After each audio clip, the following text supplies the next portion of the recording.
So, at some point this year, the president is going to ask us to step up to support his push to do something about climate disruption. And we got to be ready when that happens.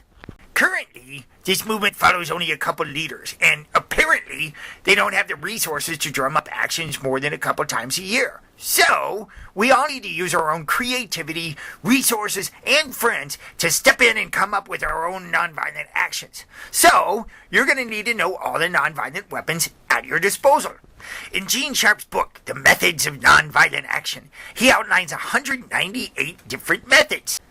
Here's the list. Good Lord, those are just a bunch of words. Just reading that list is a useless exercise for nonviolent activists.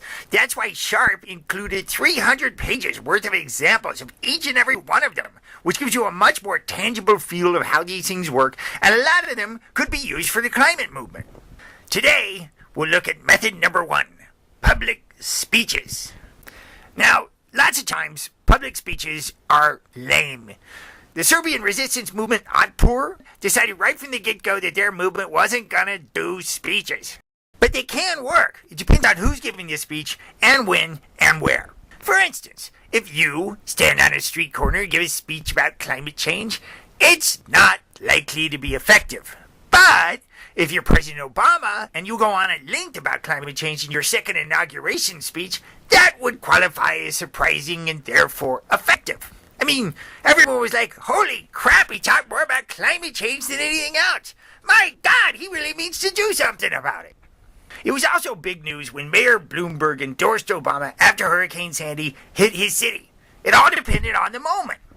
One of the guys Gene Sharp talks about was a Catholic priest in Nazi Germany named Bernard Lichtenberg, who told his congregation that he wished to share the fate of the Jews who were being sent off to concentration camps. Whew, that was brave. And the Nazis did send him off to Dachau, and he did share their fate. But thousands and thousands of people were dying, and he did the only thing he could. Now, no minister in America is going to get killed if they speak to their congregations for action on climate change. But a lot of people in those congregations do not believe in it and do not want to hear about it. So it would be a great moral stand for a member of the clergy to do that. Also, Republican politicians would be really brave and would have an eye-opening impact if they stood up in favor of action. You know, they can't all believe climate change is just a hoax. I mean, they got kids and grandkids, and they need to do the right thing for them. They don't want those grandkids to one day say, yeah, Grandpa was a senator, but I don't want to talk about him. Why not? He was a climate denier dirtbag. Oh, that's horrible. Now America's a dried-up wasteland. I know, stupid Grandpa. Seriously, that's how they're going to be remembered.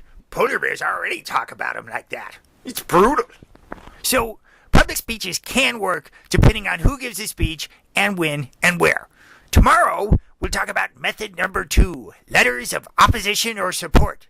Oh, wow, he's going to talk about correspondence. Can't wait. Well, tune in anyway. We all need to learn all these methods.